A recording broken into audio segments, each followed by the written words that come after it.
अब यदि उसने अपराध किए थे, बड़े जघन्यतम अपराध थे, 16-16 लोगों की एक साथ हत्या करने वाला, एक व्यक्ति की हत्या करने वाले को फांसी मिलती है, लेकिन उसने 16-16 की हत्या की थी। लेकिन जैसे उसने अपराध से मुक्ति पाई कि आज के बाद मैं कोई अपराध नहीं करूँगा, तो सरकार ने उसे माफ़ करके और बरी कर दिया। बस यही सिद्धांत धर्म में है कि जब जागो तभी सवेरा। जिस समय तुमने अपराध बंद कर दोगे उसी समय तुम्हें स्वर्ग के दरवाजे खुल जाएंगे, और अपराध बंद नहीं करोगे तो नरक के दरवाजे खुले रहेंगे। सीधा सिद्धांत है। अभिंजय जैन मेरठ से पूछते हैं, नमोस्तु महाराज जी, मेरी जिज्ञासा है कि शास्त्रों के हिसाब से अभी जीवन 18,500 सालों तक चलना है, पर पानी की कटौती अभी से शुरू हो गई है। जैसे चेन्नई में अभी से पानी की कटौती शुरू हो चुकी है, तो इतने साल जीवन कैसे चलेगा? पानी की कटौती पर तो आपका ध्यान जा रहा है, लेकिन पानी के वेस्टेज पर ध्यान नहीं जा रहा है कि पहले व्यक्ति के लिए एक बाल्टी में 4 लोग नहाते थे, और एक लोटा में व्यक्ति शौच करके आ जाता था। एक लोटा होता था ना, लोटा लेके जाते, तो उसके शौच जाने के एक लोटे में 500 ग्राम पानी से ज़्यादा नहीं बनता। 500 ग्राम पानी में, आधा लीटर पानी में वह जाकर के शौच से निर्वृत्त होके आ जाता था। और आज शौच जाने वाले को कितने लीटर चाहिए फ्लैश साफ करने के लिए? तो आप पानी का वेस्टेज तो देखो, दोहन देखो। पहले गांव में एक कुआं होता था, सारे लोग उस कुएं से पानी पी लेते थे। आज एक गांव में कितने बोरिंग हैं? हर दूसरे घर, तीसरे घर के बाद बोरिंग है। पहले एक कुएं से पूरे खेत का सिंचन होता था, आज हर खेत में बोरिंग है। प्रकृति को दोष मत दो, दोष है दोहन करने वालों का। आज एक लोटे पानी में 4 लोग कुल्ला करते थे, मंजन कर लेते थे, फिर भी उनको पारिया नहीं होता था। और आज एक बाल्टी पानी वाश बेसिन में नल चलता रहता है, तुम्हारे कुल्ला करते रहते हो। तो ये सब चीज़ें, स्थितियाँ जो बन रही हैं, इन सारी चीज़ों पर पूरा डिसेक्शन करो, तब निर्णय होगा। अभी आज एक पेपर में आया कि एक पेड़ कितना 700 किलोग्राम ऑक्सीजन देता है और 800 किलोग्राम कार्बन डाइऑक्साइड को शोषण कर लेता है, परिवर्तित करता है। 20 किलो धूल खाता है, जो धूल होती ना उसको कन्वर्ट करके अपने शरीर में ले लेता है। कितना बड़ी, और 800 वर्ग मीटर की जहरीली हवाओं को वह अच्छी हवा बना देता है। 800 वर्ग मीटर की एक पेड़, 800 वर्ग मीटर क्या कहलाता है? यानी 800 वर्ग मीटर क्षेत्रफल में एक पेड़, वहाँ की जितनी प्रदूषण, जो आप ऑक्सीजन छोड़ते हैं, गाड़ियों की जो पॉल्यूशन है, यानी जो गंदी हवाएं हैं, 800 वर्ग मीटर की हवाओं को वो अच्छी हवा में परिवर्तित कर देता है। अब एक पेड़, और एक मकान के पास यदि 10 पेड़ चारों तरफ लगे हुए हैं बड़े वाले, तो उस घर के लोग 7 साल की जिंदगी ज़्यादा जिएंगे। कितने साल? 10 पेड़ एक व्यक्ति को 7 साल की जिंदगी दी गई। यदि आपके मकान के चारों तरफ 10 पेड़ लगे हैं अच्छे बड़े वाले, एक गमला वाले नहीं, नहीं तो तुम गमला रख लो 10 तोल। 10 पेड़ यदि हैं तो 7 साल की जिंदगी ज़्यादा जिएंगे। जो पेड़ जब लगे हैं, पेड़ों के पास सोने वाले के लिए निद्रा ज़्यादा अच्छी आती है, पेड़ों पर सोने वाले लोगों के लिए बहुत। तो आप देखो प्रदूषण कितना बड़ा साइंस ने खोजा, हमारे शास्त्रों में पहले वर्णन था, और आज साइंस कह रही है कि पेड़ों को बचाओ, पेड़ों की तुम्हारी सुरक्षा है। मकान बनाने के पहले हर व्यक्ति को मकान के चारों तरफ 10 पेड़ लगाना चाहिए, हर मकान वाले को। अब ये कहाँ से लगाएं? फ्लैट सिस्टम है, अब फ्लैट में कहाँ से लगाएं? एक फ्लैट के लिए जगह मिलती है छोटी सी, अब वो 10 पेड़ लगावे के रहने का इंतजाम करे, तो हम सोच नहीं पा रहे हैं। और सबसे ज़्यादा खतरनाक है, लोग गांवों से भाग करके शहर की तरफ आ रहे हैं। हमारी भारतीय परंपरा थी सारी जनता फैली हुई थी, 100-100 200 घर गांव के रहते थे। एक गांव है, 2 किलोमीटर बाद दूसरा गांव है, तो जो 2 किलोमीटर का गैप था उसमें जो हरियाली होती थी वो गांव की सारी गंदगी को अपने में परिवर्तित कर लेती। तो आज 100-100 किलोमीटर के शहर बच गए, बॉम्बे, कलकत्ता, जयपुर, दिल्ली, 100-100 200 किलोमीटर के शहर हैं, तो प्रदूषण होगा। इसलिए सरकार को, आज अमेरिका ये बात कर रहा है, अमेरिका शहरों को ख़त्म करके गांव बसा रहा है, और हमारा भारत देश शहरों से भाग करके शहर की तरफ जा रहे हैं। लौट के ये भी आएंगे।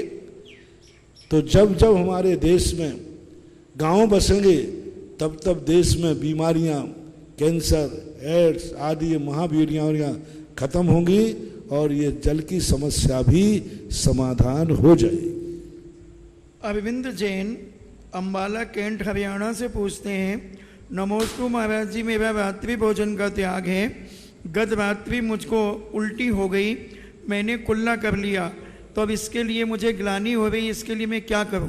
कोई बात नहीं, मौन लेने की परंपरा है, लेकिन आप चूंकि ग्रस्त हो, यदि कुल्ला ही मात्र कर लिया तो कोई महान दोष नहीं लगा, क्योंकि ये आपकी पारिवारिक ग्रस्तों की समस्या है।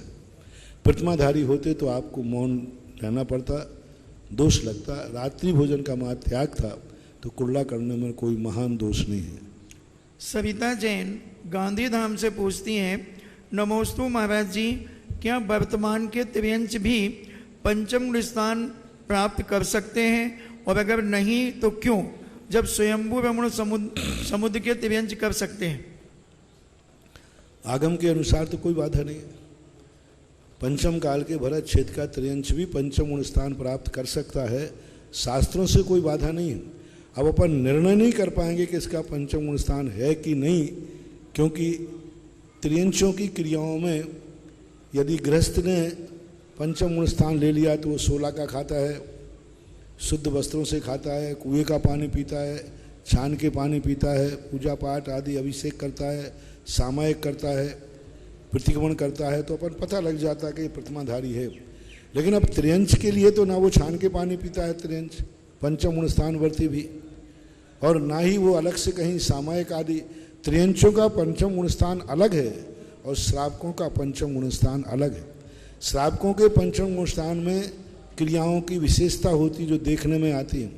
त्रियंचों के लिए कोई प्रावधान नहीं है कि वो 3 टाइम सामायिक करेंगे, वो प्रतिक्रमण करेंगे।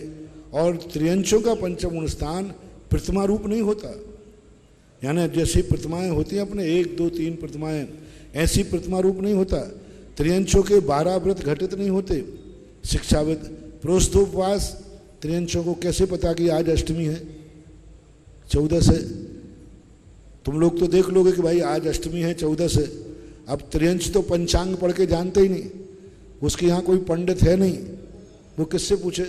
उसको कैसे मालूम चले कि आज अष्टमी है 14 से? तो प्रोस्तोपवास नहीं कर पाएगा, शिक्षाव्रत नहीं बनेगा, और भी जो सामायिक शिक्षाव्रत है वो भी नहीं बनेगा। उसको टाइम का ही पता नहीं है कि कितना टाइम हो गया। तो गुणव्रत, दिग्व्रत, देशव्रत का भी आदि नहीं बनेगा। तो त्रियंचों के जो पंचम गुण स्थान होता है वो 12 व्रतात्मक पंचम गुण स्थानात्मक नहीं होता। उनका जो पंचम गुण स्थान है वो पंच अणुव्रत रूप जो रहता है सामान्य से, उनकी अवस्था अलग है। इसलिए त्रियंचों का पंचम गुण स्थान जो होता है वो उत्कृष्ट रूप से विशुद्धि स्थान नहीं होता। पंचम गुण स्थान के 3 भेद करो, मध्यम, जघन और उत्कृष्ट। तो त्रियंचों का जो लब्धि स्थान है वो जघन्य लब्धि स्थान होता है, और मनुष्य यदि पंचम गुण स्थान में है तो उसका उत्कृष्ट लब्धि स्थान होता है, ऐसा जानना चाहिए। लवी जैन इंदौर से पूछती हैं, नमोस्तु महाराज जी, कर्म और धर्म व कर्ता के मध्य कौन सी आदर्श शक्तियां हैं जो उन्हें जीवन को लोकप्रिय और प्रशंसनीय बनाने को प्रेरित करती हैं? तो स्पष्ट रूप है, धर्म और कर्म दोनों मिक्सिंग होकर चलते हैं। कर्म यदि उसका मर्यादित है, द्रव्य क्षेत्र काल भाव की मर्यादा में, मैं कौन हूँ, मेरी जाति क्या है, मेरे कुलाचार क्या है, इसका ध्यान रख करके जो कर्म करते हैं वे हमेशा इज्जत वाले होते हैं और अच्छे कर्म पाते हैं। महेंद्र जैन पत्रकार इंदौर से पूछते हैं, नमोस्तु महाराज जी, सच्चे देवशास्त्र गुरुओं के प्रति श्रद्धा भक्ति के जीवन में यश कीर्ति और संपदा का प्रदाता माना जाता है, लेकिन क्या सिर्फ श्रद्धान ही महत्वपूर्ण है या कुछ और भी है? कोई श्रद्धान अकेला कभी कार्यकारी नहीं होता, श्रद्धा के साथ कुछ क्रिया होती है। संपूर्ण रूप श्रद्धा से है।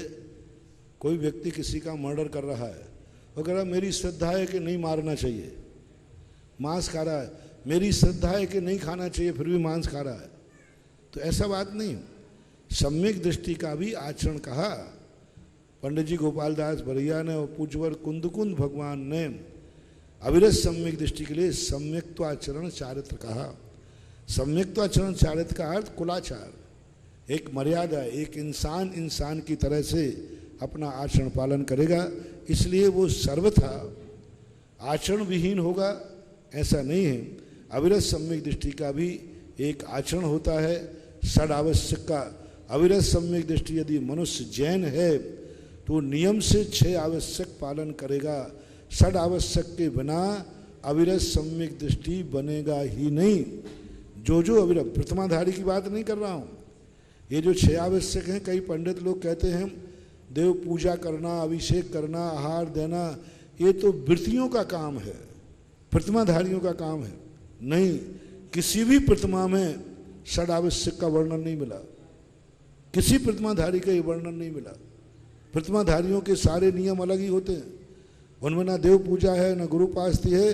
गुरु उपास आहार है तो वो उन्होंने अतिथि संविभाग में ले लिया, आवश्यक में नहीं लिया, वो उनका व्रत बना दिया गया। ऐसा ही और भी सारे कार्य करते हैं, इन कार्यों में कहीं भी किसी भी रूप में कोई व्यवस्था नहीं है। ये अविरत सम्यक दृष्टि के विशेषण है। देव पूजा, गुरु उपास्ति, स्वाध्याय, संयमस्तपा, दानम चेति ग्रस्ताणाम षट कर्माणि दिने दिने। ग्रस्ताणाम, जो जैन ग्रस्त है, जो 6 आवश्यक नहीं पालता है, वो सम्यक दृष्टि हो ही नहीं सकता, सम्यक दर्शन की कोटि में आएगा ही नहीं। तो 6 आवश्यक और 3 मकार और 5 गुण जो हैं, अष्टमूल गुण, ये तो होना ही चाहिए। नमोस्तु महाराज जी, हर्षित जैन आमलों की बाड़ी से पूछते हैं, दोष वादे च मौनम, मगर प्रतिकूल विचार वाला व्यक्ति जब सामने हो तो मौन धारण कर लेना चाहिए, परंतु जब वही व्यक्ति सच्चे देवशास्त्र गुरु को बुरा ठहराता है तो उसे हम कैसे समझाएं या उसके साथ कैसा व्यवहार करें? हमारे यहाँ 2 परंपराएं हैं।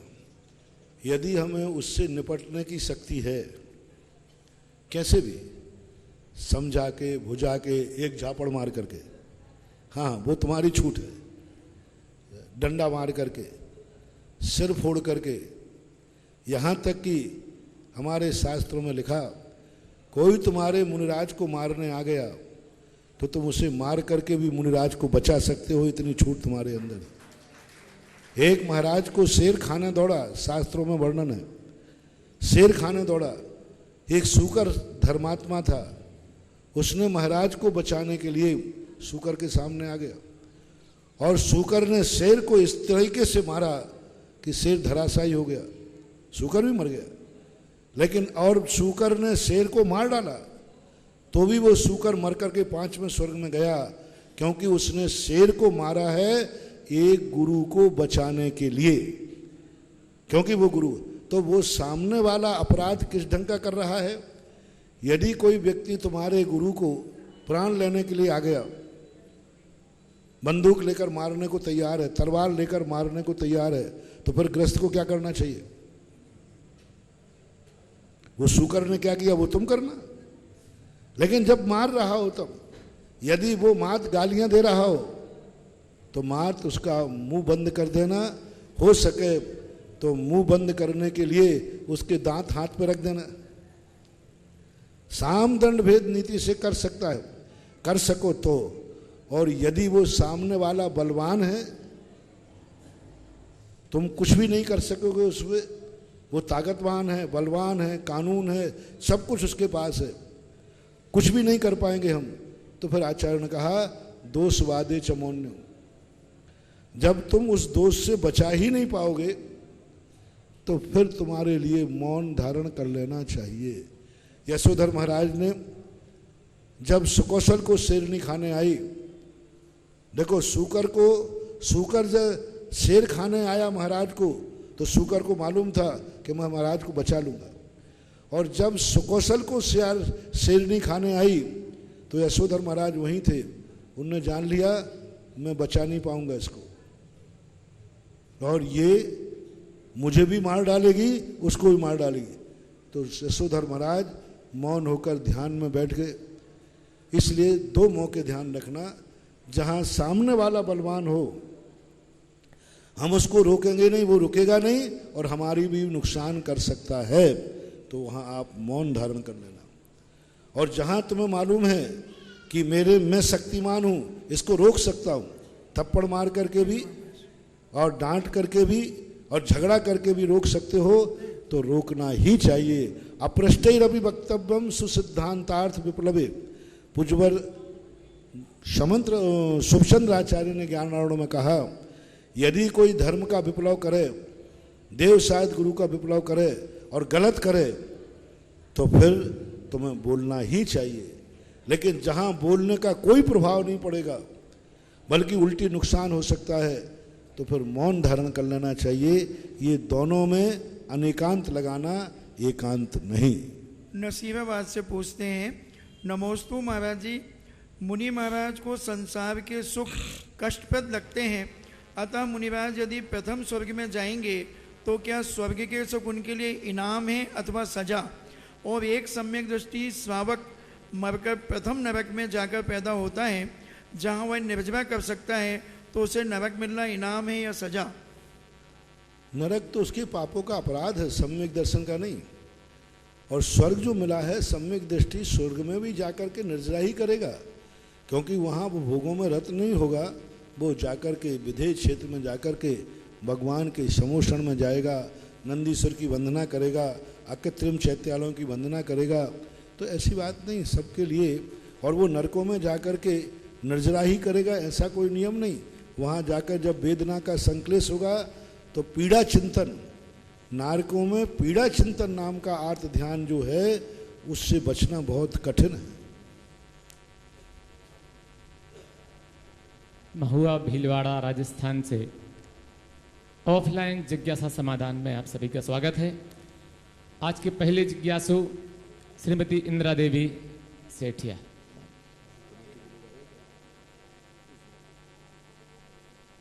और इसके बाद तैयार रहेंगे श्री दीपक जी गोधा विगोद। नमोस्तु महाराज जी।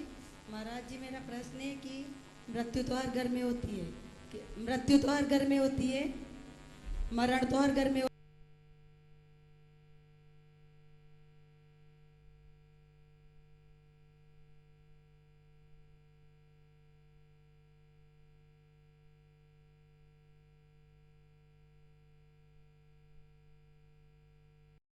ये उपमाएं कहलाती हैं।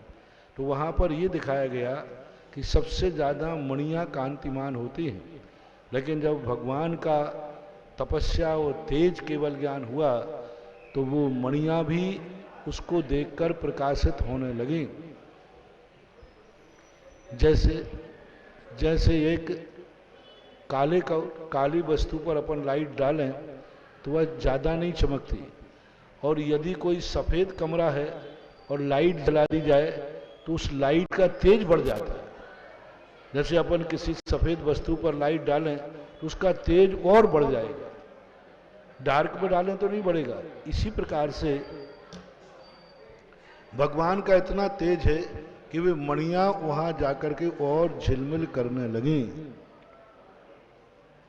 रीटा जैन पूछती है, नमोस्तु महाराज जी, शील व्रत के 18,000 दोष कौन कौन से हैं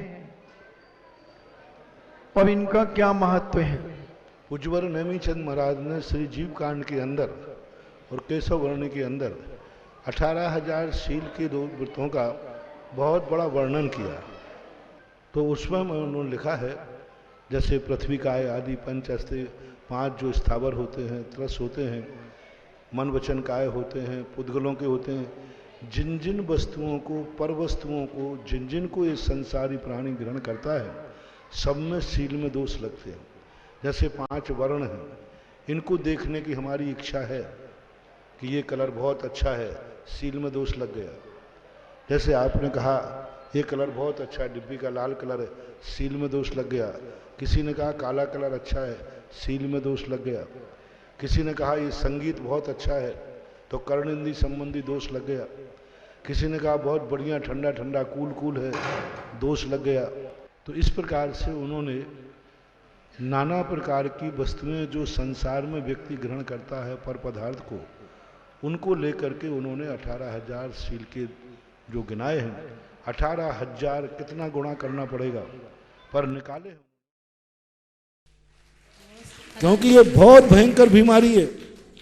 दिन में दिख रहा है वैसा बैठा है, वो कहता है देखो ये सांप जा रहा है, उसी को दिख रहा है, किसी दूसरे को नहीं दिखेगा, क्योंकि उसके वो स्नायु जाग गए जो सोते समय जागते थे। इसलिए आज वर्तमान में सब मन की फितूरियां हैं, और इतना पक्का है जिसको नमोकार मंत्र आता है, दुनिया की कोई भी अंतर्बाधा उस घर में आ ही नहीं सकती, लग ही नहीं सकती। बस इतना हमारे आगम से प्रमाण है। जिसको नमोकार मंत्र आता है और नमोकार मंत्र जिसको पढ़ता है, उसको कभी कोई देवता आ ही नहीं सकते। हमारे शास्त्रों में एक कथा आती है, चक्रवर्ती को एक देवता मारने आया, तो पूरी कथा नहीं सुना रहा, तो चक्रवर्ती नमोकार मंत्र पढ़ने लगा। अब वो जब नमोकार मंत्र पढ़ रहा है, डर से पढ़ रहा है, तो भी वो देवता उसको छू नहीं पा रहा है। कह रहा है कि मैं इसको कैसे छूए, तो नमोकार मंत्र पढ़ रहा है, यानी देवता उसका कुछ भी नहीं बिगाड़ पा रहा है। जब उसने नमोकार मंत्र को पानी में लिख के पैर रखा, तब देवता ने कहा दुष्ट मूर्ख, इसी नमोकार मंत्र के कारण तो मैं तुझे मार नहीं पा रहा था, और तूने इस पर पैर रख दिया, ले अब मैं तुझे समुद्र में फेंकता हूं। उस कथा से हमें ये शिक्षा मिलती है, जिसको नमोकार मंत्र आता है उसको कभी ऊपरी बाधा हो ही नहीं सकती। बस आप जिसको ऊपरी बाधा हो उससे पूछ लेना, तुझे नमोकार मंत्र आता है? नमोकार मंत्र आता है तो उसको ऊपरी बाधा है ही नहीं और होगी भी नहीं। ऐसा श्री पारस जी जैन महुआ, उसके बाद तैयार रहेंगी श्रीमती बादाम देवी। नमोस्तु गुरुवर, नमोस्तु गुरुवर, नमोस्तु महाराज जी। हमें मंदिर के कोई भी महाराज जी नमोस्तु नमोस्तु महाराज जी, मंदिर की द्रव्य का हम उपयोग करते हैं, हमें दोष लगता है, पर कोई तो उसका उपयोग करता है, उसको भी दोष तो लगता होगा। कोई तो उसका उपयोग करता है द्रव्य का। अब तो दुनिया में कोई ना कोई किसी का तो मर्डर करेगा, इसलिए तुम ही मर्डर कर डालो। अब ऐसा करो कि भाई बकरा को कोई ना तो कोई काटेगा तो तुम ही काट डालो। एक बार मैं बिहार कर रहा था, केकड़ी से मालपुरा के बीच में था, तो रास्ते में चींटे जा रहे थे, तो चींटे जाते मैंने पैर भी नहीं रखा थे, मैंने अरे भैया रोकना रोकना, तो एक बच्चा चल रहा था, पढ़ा लिखा था, वो हंसने लगा, बोलो महाराज जी आप क्या चींटे को बचा रहे हो, अभी देखो पीछे से ट्रक आ रहा है और तुम कह रहे। और मुझे भी मालूम है ट्रक से सब मरेंगे, लेकिन भाई ट्रक से मरेंगे तो मरेंगे, मैं क्यों मारूं? जो मर्डर करेगा वो उसको जेल मिलेगा, और तुम करोगे तो जो उपयोग करेगा उसको निपटेगा, कोई ना कोई उपयोग तो करेगा, इसलिए अपन ही उपयोग कर लो। तो कभी ना कभी तो मरेंगे, तो आज ही मर जाओ, कभी ना कभी तो मरेंगे। तो ये कोई तरीका नहीं। हर व्यक्ति को उत्तमा स्वात्म चिंता स्यात्, अपनी चिंता करना चाहिए, मेरे द्वारा ये पाप ना हो, दुनिया करे तो दुनिया का हमने ठेका नहीं लिया। चींटी को कोई ना कोई मारेगा कि नहीं, तो फिर मैं क्यों मारूं? महावीर स्वामी कहते हैं दुनिया की चींटों की तुम्हें चिंता नहीं है, तुम्हारे पैर के नीचे चींटा नहीं बनना चाहिए, ये ध्यान तुम्हें रखना है। इसका नाम जंद। मेरा दूसरा प्रश्न महाराज जी है कि गति और आयुबंध कब होता है और हमें इसका पता चल सकता है? गतिबंध निरंतर चलता रहता है, जो तुम परिणाम करते रहो, जिस समय 24 घंटे चलता है। और आयुबंध का जो समय होता है वो हमेशा बंद नहीं होता है, उसका पता लगाना मात्र एक संदेश संकेत दिया गया है जीव कांड के अंदर, कि उसके किसी नियम लेने का भाव नहीं आता। स्थूल रूप से बता रहा हूं, कोई भी नियम लेने का भाव नहीं आएगा। वो पाप करे या नहीं करे, लेकिन नियम नहीं लेगा। उससे कहो कि भाई गुटखा खाते हो क्या? बोले नहीं खाता, तो नियम, महाराज नियम नहीं लूंगा। शराब पीते हो क्या? नहीं पीऊंगा। नहीं पीता हूँ, नियम नहीं लूँगा। तो वहाँ पर ये लिखा गया है कि नरक आयु का बंद हो जाने पर उसका किसी भी प्रकार के नियम लेने का भाव नहीं होता है। तो समझ लेना चाहिए कहीं इसको संभवतः नरक आयु का बंद हो गया, ऐसी संभावना है, नियत नहीं है। क्योंकि निश्शील वृत्तेषु सर्वेषां, जो कोई नियम नहीं लेते वो और गतियों में भी जाते हैं, लेकिन सामान्यतः ये निर्णय करना चाहिए, बाकी और निर्णय अपन नहीं कर सकते हैं।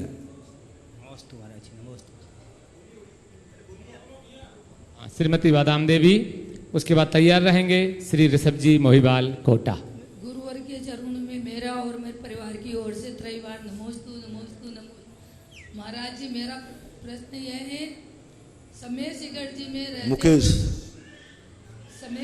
में रहते हुए भी जल मंदिर से जाते हैं, वहाँ किसी के हाथ नहीं है, दोनों किसी के अंगोपांग नहीं है, तो वहाँ रहते हुए उनका ऐसा स्वास्थ्य शरीर कैसे रहे, क्यों है उनका शरीर? समय सिगड़ जी में क्या होता है? समय सिगड़ जी में अंगोपांग किसी जल मंदिर से जाते हैं, वहाँ रहते हुए भी उनके अंगोपांग ऐसे खराब रहते हैं। 20 तीर्थंकर की निर्वाण भूमि है तो भी उनका ऐसे क्यों? तो निर्वाण भूमि नहीं, समोषण का अतिशय होता है, क्योंकि जो साक्षात भगवान होते हैं उनकी भूमि पर यदि कोई पहुंच जाता है समोषण में, तो उनके विकलांग वगैरह सब ठीक हो जाते हैं। ये तो भगवान तीर्थ क्षेत्र है, श्रद्धा का विषय है, यहाँ ऐसा नहीं होता। ऐसा महाराज जी, मेरे मन में बहुत दिनों से थी कि एक प्रतिमा कहीं भी स्थापित के, बीच में कहीं सहयोग नहीं मिला, आज ही मिला। अनुपुण्य तुम्हारी कर्म भूमि पर ही ये मौका मिला, बहुत अच्छा बात हुई है। हो सकता है इतने दिन से इसलिए विघ्न चल रहा हो कि रुक जाओ, तुम्हारे यहाँ ही ऐसा अतिशय होने वाला है, ऐसा करने का। श्री ऋषभ जी मोहिबाल कोटा, इसके बाद तैयार रहेंगे कमलेश जी काला। परम पूज्य गुरुवर के श्री चरणों में संख्यातीत नमन वंदन नमोस्तु। महाराज जी, तत्वार सूत्र के 7वें अध्याय में 18वां सूत्र है निशल्यो व्रति, उससे विस्तृत आशय क्या महाराज? निश्चल का अर्थ है कि वृत्ति शल्य नहीं रखता। शल्य का अर्थ है 24 घंटे उठते बैठते खाते पीते, मंदिर में सामायिक में 24 घंटे एक ही धुन लगी हुई है। एक वृत्ति जो है वो निश्चल होता है, क्योंकि शल्य तो उसको आती है, लेकिन जैसे ही सामायिक में बैठेगा सब प्रकार के विकल्प छोड़ दिया, प्रतिक्रमण करेगा सब प्रकार के विकल्प छोड़ दिया, पूजा करेगा सब विकल्प छोड़ दिया, स्वाध्याय करेगा सब विकल्प छोड़ दिया। तो बीच बीच में वो जो अपने व्रतों का पालन करता है उसमें वो शल्य टूट जाती है। शल्य वो कहलाती है जो निरंतर चलती रहे, जैसे कभी छोटा सा कांटा चुभ जाए खुरकुरू का, वो निरंतर चुभता है। और बढ़िया उदाहरण है, दांत में कोई छुआ लुक जाए, दांत भोजन करने के बाद दांत में लुक जाता ना कुछ, तो जीभ बार बार कहाँ जाती है?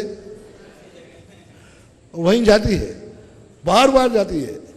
तो जैसे वह दांत के अंदर कोई खाना खाते समय कोई चीज रुक जाए तो जिह्वा बार बार वहीं जाती है, ऐसे ही शल्य होती है कि सामायिक करे कुछ भी करे उसको वही घूमता रहता है। तो वृत्ति के ऐसा होता नहीं तो उसका वृत्तिपना नहीं बनेगा। इसलिए बीच में वो इतनी क्रियाएं करता है कि जो उसकी शल्य थी वो टूट जाती है, सामायिक के बाद फिर याद आ जाएगी, लेकिन सामायिक में वो छोड़ देगा। ऐसा। नमस्ते महाराज। कमलेश जैन हुआ, उसके बाद तैयार रहेंगे श्री राजेश जैन चांद जी की खेड़ी। गुरुदेव नमोस्तु नमोस्तु नमोस्तु। मेरे परिवार और मेरी समाज की तरफ से बारंबार नमोस्तु।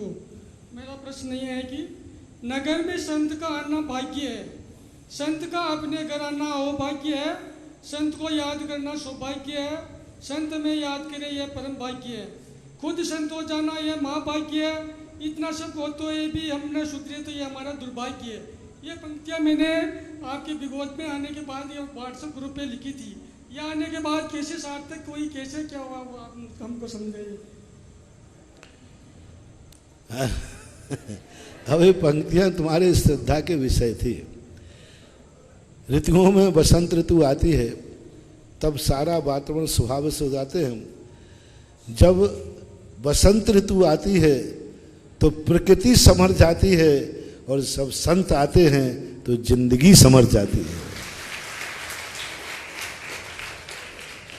बस यही अर्थ समझना चाहिए। ठीक, महुआ के लिए विशेष आशीर्वाद। महुआ के लिए तो विशेष आशीर्वाद दे रहा हूँ। इतनी अब देखो ना, एक दिन को आया था और 2 दिन हो गए और कल सुबह का भी आशीर्वाद मिल ही गया है। तो इसका अर्थ विशेष आशीर्वाद नहीं होगा तो होता तो मानपुरा से ही सीधा रास्ता था। इतना बड़ा आशीर्वाद है, इतना बड़ा महुआ का आशीर्वाद है कि महुआ मानपुरा के खातिर हमें महाराज को, जो हमारा संघ हम इकट्ठे चलते हैं, हमको 2-2 अलग अलग स्थानों पर जाना पड़ा। इससे बड़ा आशीर्वाद और क्या होगा।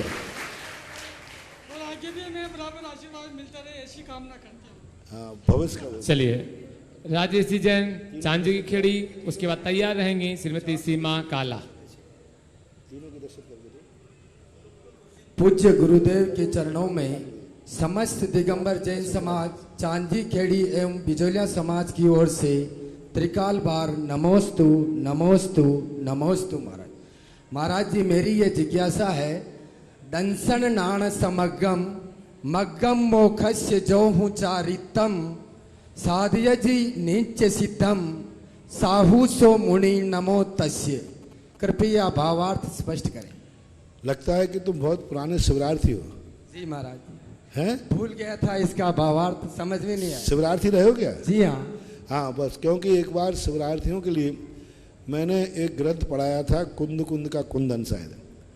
उस समय हमने कहा था कि यदि सच्चा साधु है और तुम गुरु मानते हो तो और कुछ नहीं आते है तो इस गाथा को, दंसन नान समग्गम मग्गम मोक्षस हो चारतम। दंसन नान समग्गम, हाँ, द्रव्य संकर के, दंसन नाम समग्गम, दंसन नान समग्गम, दर्शन और ज्ञान से जो परिपूर्ण है। पूरे गाथा तो दंसन नान समग्गम मग्गम मोक्षस्य जो हूँ चारितम। हाँ, और जब वो चारित्र ग्रहण कर लेता है तो वो मोक्ष मार्गी हो जाता है। और हे गुरुदेव, आप दर्शन ज्ञान से संपन्न हैं और चारित्र से संपन्न हैं तो आप मोक्ष मार्गी हैं। आगे, साध यदि नित्य शुद्धम, और रत्नत्रय के बल पर निरंतर अपनी शुद्ध आत्मा को साधते हैं, ध्यान करते हैं, सो साहू नमो तस्से। ऐसे साधु के लिए मैं नमस्कार करता हूँ जो रत्नत्रय से संपन्न है और निरंतर अपनी आत्मा के ध्यान में लगे हैं। ऐसे साधु की वंदना उसमें की गई है। एक जिज्ञासा और है महाराज जी, अमूर्तिक का मूर्तिक के साथ बंध कैसे होता है? अमूर्तिक जब राग द्वेष करता है, 2 कागजों को अपन चिपकाएं तो नहीं चिपकते, लेकिन बीच में गोंद आ जाए तो राग द्वेष हैं। रत्तो बंदधिकम्मम मुंचद जीवो विराग संपन्नो ऐसो जनो विदेशो तम्मा कम्मेसु महाराज। राग और द्वेष रूपी जो गोंद है, इस कारण से मूर्तिक और अमूर्तिक का बंध हो जाता है। ऐसा। नमोस्तु महाराज, नमोस्तु। सीमा काला महुआ, उसके बाद तैयार रहेंगे श्रीमती सारिका जैन।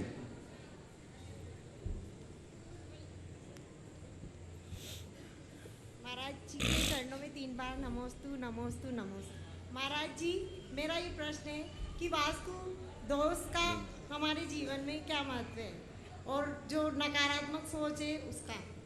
वास्तु दोष और नकारात्मक सोच में, दोनों में मतलब हमारे जीवन में किसका ज्यादा महत्व? वास्तु दोष का जीवन में उतना महत्व है जितना गाड़ी में ब्रेक का महत्व है। ब्रेक होता है ना, ब्रेक, गाड़ी में ब्रेक का क्या महत्व है? बस वही महत्व। गाड़ी में डीजल का क्या महत्व है? बीमारी में औषधि का क्या महत्व है? तो जिन इन सारे निमित्तों का जो महत्व है, वास्तु का भी उतना ही महत्व है। और नेगेटिव एनर्जी जो आती है वो हमारी शक्ति को कमज़ोर करती है। जैसे अपन सामने से चल रहे हों और उल्टी हवा चले तो चलने में सहूलियत होगी कि दिक्कत होगी? चलना पैरों से है और अपन चल रहे, लेकिन सामने से यदि हवा चलेगी तो चलने में जैसे दिक्कत होती है, ऐसे ही नेगेटिव एनर्जी जो दूसरे की होती है वो हमारी आगे गति करने में हमें रोकती है, बाधक बनती है। ऐसा माना। श्रीमती सारिका जैन, उसके बाद तैयार रहेंगे श्री संतोष जी जैन मानपुरा। गुरुवर के चरणों में त्रिवार नमोस्तु नमोस्तु नमोस्तु। गुरु, मेरा प्रश्न ये है कि हम महिलाएं सुबह से शाम तक पाप की क्रियाएं करते रहती हैं और पुण्य हमारा क्षीण होता जा रहा है। पुण्य हमारा बढ़े और पाप क्षीण हो, कम होता जाए, इसके लिए क्या क्रिया करें? इसके लिए षडावश्यक जो बताए, क्योंकि आप लोग निरंतर आरंभ परिग्रह करते हैं, उसी को बीच में खंडित करने के लिए ही तो बताया। देव पूजा, गुरु उपासना, स्वाध्याय, संयम, तप, ये जो 6 आवश्यक ग्रस्तों को बताए हैं, यही मात्र एकमात्र ग्रस्तों के पाप को कम करने का साधन है। मानपुरा वाले छोटे बाबा के चरणों में मानपुरा जैन समाज का कोटि कोटि नमोस्तु। महाराज श्री, मेरी जिज्ञासा है कि राजकीय सेवा में कई बार हमें चाहते हुए या न चाहते हुए ऐसे कार्यों का समर्थन करना पड़ता है या ऐसे कार्य करने पड़ते हैं जिनके लिए हमारा खुद का मन भी नहीं मानता, तो उस समय हमें क्या करना चाहिए? तुम्हारी मजबूरी में मैं शामिल क्यों हूँ? हाँ, अभी मैं कह दूं कोई बात नहीं तो तुम फ्री हो गए, हम बच गए। मजबूरी देखो, कार्य तो चाहे मजबूरी में हो चाहे कुछ हो, गलत कार्य के समर्थन करने से दोस्त तो आएंगे और उसमें नंबर कम भी होंगे, ये भी पक्का है। लेकिन अब कितनी तुम्हारी मजबूरी है, कितनी सहूलियत है, इसलिए तो हमारे शास्त्रों में ये कहा, उत्तम खेती मध्यम मान, जगन नौकरी भीख निदान। यानी उत्तम खेती सबसे बढ़िया खेती है, और उसके बाद दूसरा व्यापार है। और आचार्य ज्ञान सागर शांति सागर महाराज ने कहा, भीख मांगने से भी गई बीती नौकरी है। भीख मांग, कम से कम भीख में तो हमारे पास क्या करेगा वो, मेरा रोटी नहीं देगा। भिखारी तुम्हारे दरवाजे आएगा तो क्या करेगा, क्या करोगे? अंत में रोटी नहीं दोगे। कम से कम वो दूसरे दरवाजे जाने के लिए फ्री है, और जो रोटी मिल जाती है भिखारी को वो उसका मालिक हो जाता है। लेकिन नौकरी में तो सदा बॉस का डंडा लटका रहता है, कब पता नहीं कब थोड़े लेट हो जाए, बॉस नहीं आ जाए। इसलिए जैनागम में नौकरी के लिए कोई स्थान नहीं। ऋषभ देव ने नौकरी की कोई व्यवस्था नहीं बनाई थी। 60 कर्म बताए थे, 60 कर्म की व्यवस्था बनाई थी, असी मसी कृषि वाणिज्य शिल्प। लेकिन ऋषभ देव ने कहीं भी पूरे महापुराण के अंदर नौकरी शब्द की व्यवस्था नहीं बनाई, नौकरी शब्द की कोई चर्चा नहीं की। कहाँ नौकरी करना, किसके यहाँ नौकरी करना, ऐसी कोई चर्चा किसी आगम शास्त्रों में नहीं आई। जब है ही नहीं नौकरी, ऋषभ देव ने व्यवस्था नहीं बनाई थी। अब आज के समय का युग तो पता नहीं कैसा आ गया, यहाँ तो राष्ट्रपति भी नौकरी है, वो भी वेतन ले रहा है। जो गुरु महाराज लोग, शिक्षक लोग हमारे यहाँ गुरु पद पर थे, आज सारे शिक्षक किसमें आते हैं? कर्मचारी में आते हैं, नौकर में आते हैं। तो अब आज का युग है कैसा है, अब वो मजबूरी है, आप अपने हिसाब से निपट लेना, मुझे थोड़ा सेफ रहने दो। कोटि से नमोस्तु गुरुदेव। श्रीमती मंजू जैन महुआ, उसके बाद तैयार रहेंगे श्री राजेश कुमार जैन।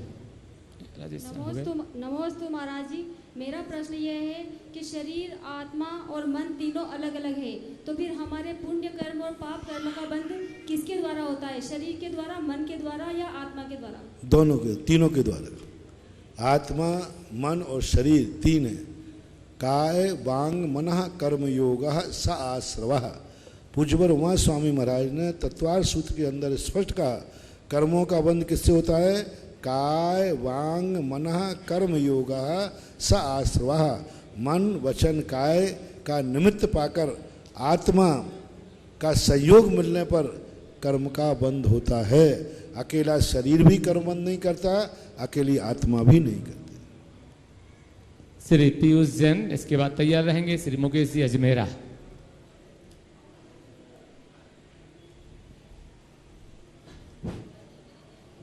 गुरुवर के चरणों में शत नमन। मैं कोटा समाज की तरफ से, पूरे समाज की तरफ से आपको शत वंदन करता हूँ। गुरुवर, मेरे प्रश्न है कि जब अंतिम संस्कार के लिए जब हम लोग जाते हैं तो देखते हैं कि वहाँ जो लकड़ी में इस्तेमाल होती है उसमें असंख्यात जीव होते हैं। काय में? जब अंतिम संस्कार के लिए जब जाते हैं तो उसमें असंख्यात जीव होते हैं, देखने में आते हैं। जहाँ पे इलेक्ट्रिक सुविधा नहीं है वहाँ तो मजबूरी है, लेकिन जैसे कोटा जैसे शहर में वहाँ इलेक्ट्रिक की सुविधा है तो भी वो स्वीकार्य को नहीं है, लोगों ने स्वीकार क्यों नहीं किया? एक तो जीव हत्या बचेगी, दूसरा पर्यावरण को फायदा होगा, जिसमें आपका क्यों? इस संबंध में बहुत गहन विचार की आवश्यकता है। पहली बात तो हमारे यहाँ डेड बॉडी में असंख्यात जीव मरते हैं, इसलिए जितने जल्दी हो सके उतने जल्दी जलाने का भाव करना चाहिए। दूसरी बात, बिजली से कम हिंसा होती है ये नहीं कह सकते, लकड़ी से हिंसा कम है, बहुत कम हिंसा होती लकड़ी से। और लकड़ी के धुआं से कभी भी पर्यावरण अशुद्ध नहीं होता, शुद्ध ही होता है। और लकड़ी में हिंसा कम है, बिजली में तो इतनी बड़ी हिंसा होती है, इतनी बड़ी हिंसा होती है। जहाँ बिजली बनती है वहाँ पर जो नदी का पानी बिना छना, मछलियाँ छोटी छोटी जो टनल पर गिरती हैं जहाँ बिजली बनती है, वहाँ तो असंख्यात जीव मरते हैं। एक बार व्यक्ति, कई लोग क्या करते हैं, बिजली से आरती उतारते हैं भगवान की, बोले दीपक जलाने में हिंसा है। अरे भाई, दीपक में तो मच्छर ही मरेगा, अधिकतम मरेगा, लेकिन जो बिजली जब बनती है तो उस नदी में मछलियाँ, मगरमच्छ। एक बार यहाँ पांचवाड़ा के पास हम एक माही नदी है, वहाँ पर बिजली बनती थी, वहाँ गए, बोले महाराज एक बार जाली टूट गई, जाली लगी रहती ना पानी की, उसमें एक मगरमच्छ आया, बंदर आया और ऐसा गिरा कि उसके टुकड़े टुकड़े भी नहीं मिले, क्योंकि वो तेजी से घूमता है। तो बिजली जहाँ बनती है वहाँ देखो कितनी बड़ी हिंसा होती है, पूरे नदी के असंख्यात जीव मर जाते हैं, तब ये बिजली आती है। और बिजली के करंट में यदि कोई फंस जाए तो जीवन ही मर जाएगा, लकड़ी की आग में जल जाए तो बाद में बच भी सकता है, बिजली की आग से नहीं बच। इसलिए बिजली से हिंसा कम होती है, सो बात नहीं। बिजली से प्रदूषण कम फैलता है, सो बात नहीं। आज दुनिया में जो बिजली में हीट बढ़ रही है, ये सबसे ज़्यादा ये बिजली और फैक्ट्रियों का कारण है। जो आज ग्लेशियम पिघल रहे हैं ना, जो ये सब इस बिजली का, पहले दीपक जलता था, अग्नि जलती थी, उसकी गर्मी नहीं। आज देखो शहर में कितने दीपक जल रहे हैं, कितनी लाइटें जल रही हैं। बिजली से इतना बड़ा प्रदूषण हो रहा है कि बिजली की गर्मी से ग्लेशियम तक पिघल रहे हैं। इसलिए मैं बिजली को अहिंसक नहीं मानता, निर्दोष नहीं मानता। एक दीपक जलता है, कितने जीव मरते हैं, और जब चतुर्मास में एक हेलोजन जलता है तो कितने जीव मरते हैं। एक दीपक में कितने मरेंगे, लेकिन जो हेलोजन जलता है वो कितने जीवों को मारता है, आप सड़कों पर उठा के देख सकते हैं। इसलिए यह बात तो मेरी अभी समझ से परे है। ना तो लकड़ी से पर्यावरण दूषित होता है और ना ही लकड़ी से ज़्यादा हिंसा होती है। अब रही बात बिजली के, क्योंकि आज लकड़ी की उपलब्धि नहीं है, वन कम हो रहे हैं, पेड़ पौधे नहीं हैं, इसलिए बिजली से करने में कोई बाधा नहीं है। मजबूरी का नाम महात्मा गांधी। नमस्ते श्री मुकेश अजमेरा, इसके बाद तैयार रहेंगी श्रीमती लाड़ देवी जैन। गुरुदेव के चरणों में मेरा और मेरे परिवार का नमोस्तु नमोस्तु नमोस्तु। महाराज जी, मेरी जिज्ञासा ये है कि मंदिर में अधिक से अधिक द्रव्य सामग्री चढ़ाना, पूजन विधान करना, इसमें ज़्यादा पुण्य मिलता है किसी गौशाला में जाकर 10 गायों को चारा खिलाने में? दोनों का अलग अलग है। मंदिर का पुण्य मंदिर का है, पावरफुल तो मंदिर में। हमारे यहाँ दान पात्र को देना, मंदिर में दिया हुआ दान भगवान के निमित्त से कहलाता है। मैं आपसे पूछता हूँ, एक राष्ट्रपति आपके यहाँ भोजन करने की बात कहे और एक भिखारी आपको भोजन करने की बात कहे, आप किसको खिलाने में खुश होंगे? कुछ तो भिखारी को भी खिलाने में होगा। नहीं, कोई नहीं होगा, पूरा हुआ एक एक। अरे साहब, राष्ट्रपति हर व्यक्ति बड़े आदमी को खिला के खुश होता है। उसको भोजन खिलाएंगे तो भिखारी तो खुश होगा ही ना। और भिखारी खुश होगा, लेकिन वो करेगा क्या? उपयोगिता देखी जाती है, किसको खिलाने के बाद उसका उपयोग कितना है। हमारे यहाँ खिलाने और दान से मतलब नहीं, खाकर उसने क्या किया, खाकर क्या किया, ये सवाल है। दुनिया को आप हजारों लोगों को बारात में भोजन कराते, इतने खुश नहीं होते, और महाराज को एक गिलास दे के आते खुश होते हो, क्योंकि महाराज ने खाकर क्या किया और बाराती ने जाके क्या किया। तो उसका महत्व है अपने यहाँ, कि अपने यहाँ वो अपात्र की कोटि में आते हैं। गाय आदि पशु जानवरों को दान देना, ये दान की कोटि में नहीं आएगा, ये सहयोग की कोटि में आता है। दान तो देव साध गुरु के निमित्त से दिया हुआ ही दान कहलाता है। इसलिए दान, मंदिर का दान अलग चीज है और गौशाला का दान अलग चीज है। यदि तुम्हारे लिए बहुत ज्यादा मोक्ष मार्ग चाहिए तो पात्र दान दो, और संसार में सहयोग है वो दान नहीं है, क्योंकि वो खाने के बाद क्या करेगा वह विचार नहीं है। इतना मानना श्रीमती लाड़ देवी जैन, उसके बाद तैयार रहेंगे श्री महेंद्र जी छावड़ा। ये जो कमेटी में लोग आए हैं वो धीरे से इधर से खिसक के आगे आ जाएं और आप उनको वो लगा के तैयार कर लें। गुरुवर, मेरी शंका है कि आचार्य श्री ने लिखा है ही से भी की और ही पढ़े सुने हम लोग, 6 के आगे 3 है विश्व शांति का योग, तो ये 6 के आगे 3 ही क्यों अंक लिए और क्यों नहीं लिए? क्योंकि ये 2 अंक ऐसे हैं जो एक दूसरे की तरफ मुंह करके रहते हैं। 33, 6 के आगे 3, 63, 33 नहीं 63, 63 तो एक के पीछे एक, 33 एक है, 36। पूरे अंकों में मात्र ये 2 अंक हैं जो एक दूसरे की तरफ मुख किए हुए। 6 और 3 लिखते हैं तब 63 बनता है।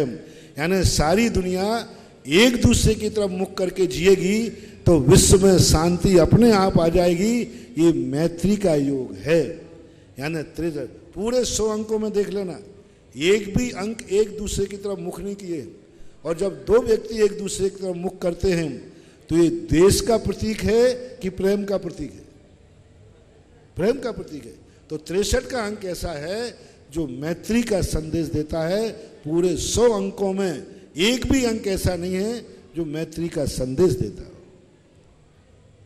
श्री महेंद्र जी छाबड़ा, इसके बाद तैयार रहेंगे श्री मुकेश जी सेठिया। नमोस्तु महाराज श्री। महाराज श्री, जब वृद्धावस्था में या शारीरिक असमर्थता की वजह से जब समय शिखर की वंदना की जाती है तो डोली में करनी पड़ती है। पैदल करते समय तो क्या होता है, शरीर का जितना भी पानी होता है वो पसीने में निकल जाता है, तो लघु शंका की बाधा नहीं आती। लेकिन डोली में बैठने से ऐसा संभव नहीं होता, और कई बार देव योग से यदि मौसम ठंडा हो तो फिर लघु शंका की बाधा आती है। अब ये सब चीजें ऐसी पोजीशन में वंदना अपराध बोध से करनी पड़ती है। नहीं, अब ये सब मजबूरी की बात है। हमारे शास्त्रों में लिखा चलाकर करने का भाव नहीं है, लेकिन अब मजबूरी है, उसका कोई उपाय नहीं है। इसलिए बाद में उतर करके थोड़ा अपना प्रायश्चित कर लेना चाहिए, रस परित्याग करना चाहिए, 1-2 मालाएं फिर लेना चाहिए। यही एक प्रायश्चित का उपाय है। बाकी तो और जो है सो है। महावीर की जय। एक महाराज मेरा शंका हो रही है, जैसे ये यात्रा की जो बसें निकलती है और कई बार यात्रा करते हैं लोग बाग, तो उसमें सब जूते चप्पल पहने हुए बैठे रहते हैं, कईयों का मुंह जूठा होता है। अब वो नमोकार मंत्र की माला भी जपते हैं तो भक्तामृत स्तोत्र भी बोलते हैं और भी स्तोत्र बोलते हैं, तो क्या उचित है? अब देखो, कुल्ला तो करना ही चाहिए, मुंह तो जूठा नहीं रहना चाहिए, चप्पल वगैरह उतार देना चाहिए, लेकिन फिर भी पवित्रा पवित्रो वा सुस्तो दुस्तो विवा ध्यायेत पंच नमस्कारम सर्व पाप प्रणश्यते। कम से कम भगवान का नाम ले रहा है, कोई बाधा नहीं, वो जाप में नहीं आएगा, सामान बोल रहा है। यदि हम इसका मना कर देंगे तो जूते तो उतारेगा नहीं, कुल्ला तो करेगा नहीं, फिर कोई फिल्मी गाना गाना शुरू करेगा। इसलिए फिल्मी गाना की अपेक्षा कम से कम वो कुछ पढ़ रहा है तो चलती का नाम गाड़ी। नमस्ते महाराज। श्री मुकेश जी सेठिया महुआ, उसके बाद तैयार रहेंगे श्रीमती रेखा जैन। हेलो। मदमस्त जनों की संगति से निश्चित मादकता आती है, साधु संतों की संगति से कुछ तो साधकता आती है। जिन धर्म की ये परिपाटी है, परम पूज्य गुरुदेव ये कहते हैं, मानव को पूजे कौन, यहाँ मानवता पूजी जाती है। गुरुदेव नमोस्तु। मेरी जिज्ञासा ये है, प्रवचन में आप अक्सर कहते हैं कि पद और प्रतिष्ठा ये नरक के द्वार है महाराज जी, परंतु आज जो पद आपने हमारे को दिए हैं तो इसमें महाराज जी क्या दोष लगेगा? पद लेना नहीं, पद दिए जाएं तो स्वर्ग का कारण है और पद लिया जाए तो नरक का कारण है। मैं ये भी बोलता हूँ, मैंने कि ऐसी बात नहीं, यदि पद बुरे हो जाएं तो कोई राजा महाराजा गद्दी पर नहीं बैठेगा, लेकिन पद लिए जाएं एन के एन प्रकार, वोट मांग करके, ले दे करके, मोबाइल बांट करके, जैसे बने तैसे ग्रुपबाजी करके, तो वो पाप का कारण है। लेकिन जो समाज या गुरु के आशीर्वाद से बैठते हैं उसमें कोई नहीं। आज महुआ एक बहुत संवेदनशील स्थान है कि देश में देश के चुनाव उतने ज्यादा खतरनाक नहीं है, लेकिन महुआ का पार्लियामेंट तो एक बहुत बड़ा पार्लियामेंट है। आज तक बड़े बड़े महाराज आए, वे भी चुनाव अधिकारी बने तो भी महुआ का चुनाव नहीं करा पाए।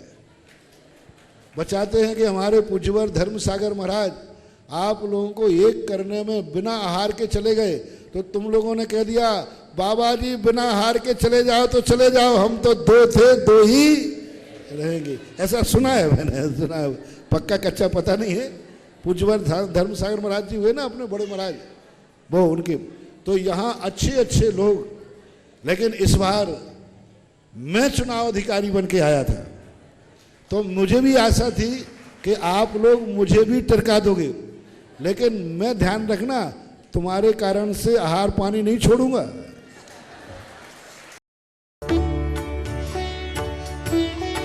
इस कार्यक्रम के पुण्यार्चक थे श्री गणेश रेणु राणा, श्री मोहित नम्रता राणा, रघुराज एवं भरत राज राणा एवं पूर्णिमा हैंडीक्राफ्ट, जयपुर, राजस्थान।